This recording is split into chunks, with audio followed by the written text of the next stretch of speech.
Estamos de volta com Frente a Frente com a Justiça, nessa oportunidade cobrindo o evento Seminário de Combustíveis aqui na belíssima cidade de São Roque. Estamos ao lado da desembargadora federal Marli Marques Ferreira e o vice-presidente do Sindicom, Dr. Alísio Vaz. Doutora Alísio, nesse setor, pegando o exemplo até da doutora Marli, que muita propriedade abordou essa burla ao consumidor, seria a mesma coisa de um laticínio que vende uma marca A, de repente o padrão de qualidade dele cai, ele continua vendendo com aquela mesma embalagem, só que um produto diferente. Ele pega de um outro fornecedor, a qualidade do leite não é mais a mesma e o consumidor é induzido em erro.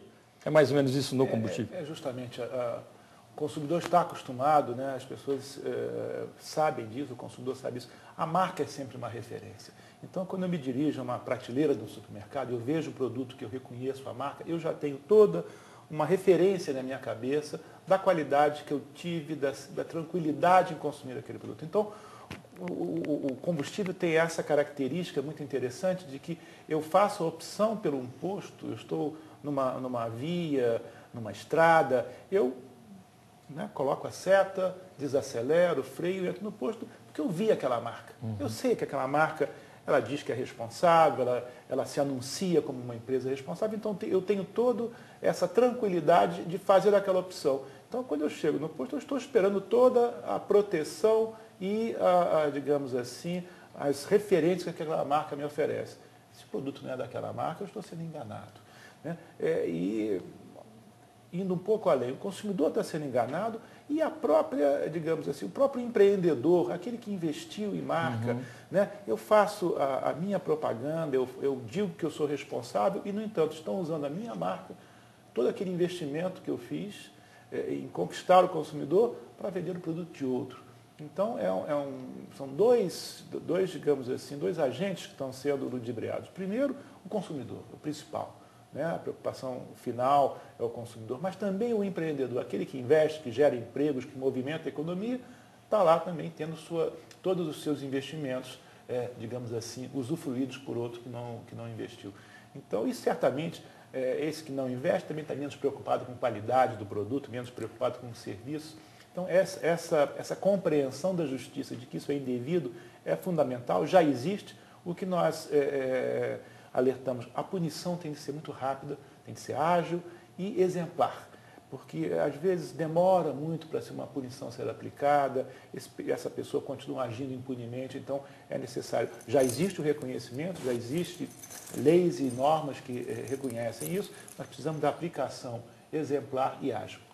Doutora Marli, como é que a gente consegue obter isso? O judiciário é o último refúgio do cidadão quando ele busca garantir um direito. O doutor Alísio fala com muita propriedade, isso às vezes demora muito. O que falta para a justiça? Que mecanismos a gente pode sonhar para tornar a justiça cada vez mais célere, cada vez mais eficiente? Olha, ontem eu estive um debate com o deputado Michel Temer lá no tribunal sobre o PAC do Judiciário. Então, os telespectadores poderão perguntar o que tem isso a ver com combustível, né? Tem a ver com o Poder Judiciário. Hoje o Poder Judiciário, como disse o senhor, é, na verdade, o último refúgio do cidadão em busca da sua reafirmação de cidadania e dignidade. A Justiça tem mecanismos próprios para enfrentar esses problemas, né?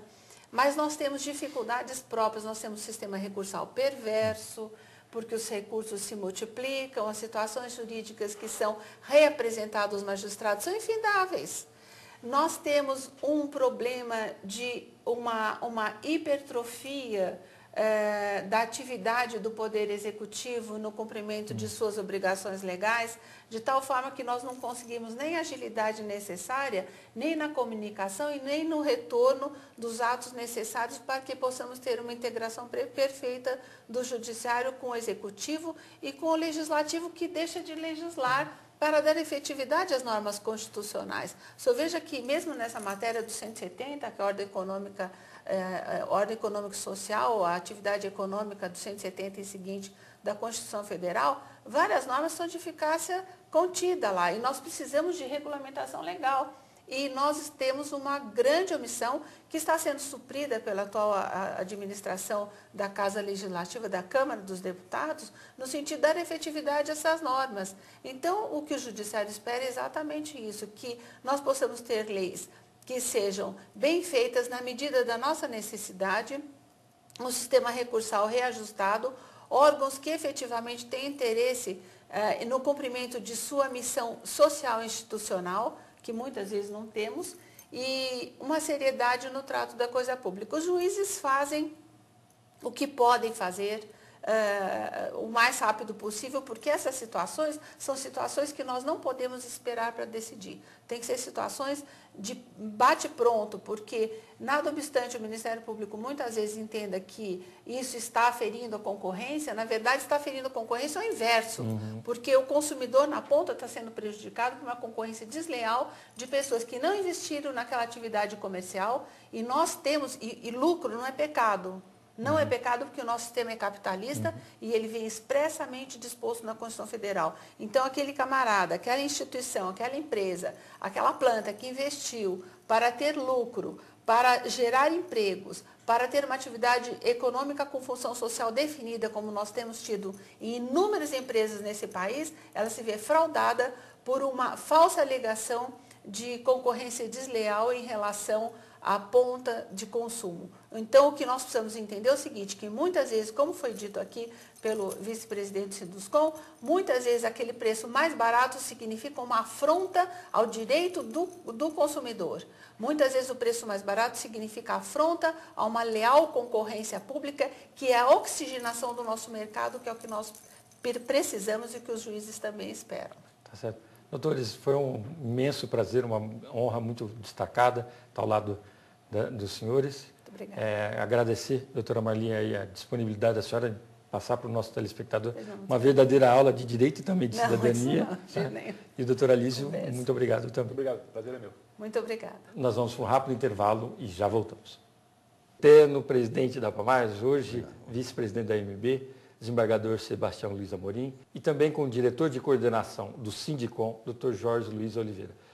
Doutores, é uma imensa honra e prazer muito grande estar ao lado dos senhores, num evento que eu acho que é um divisor de águas, pelo menos aqui na Justiça do Estado de São Paulo, para compreender a multidisciplinariedade que esse setor envolve. Combustíveis, a gente viu palestrantes, especialistas, analisando o tema de diversos pontos de vista. Eu queria abrir esse nosso bloco justamente abordando isso. O senhor imaginava, doutora Amorim, que o mercado de combustíveis teria tantas implicações para o país?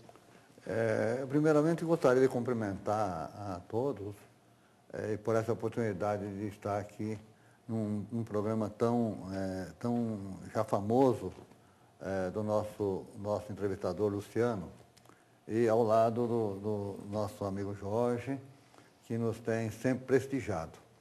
Então, evidentemente, são questões que nós, do povo em geral, estamos muito pouco afeitos a toda essa engrenagem do combustível, da parte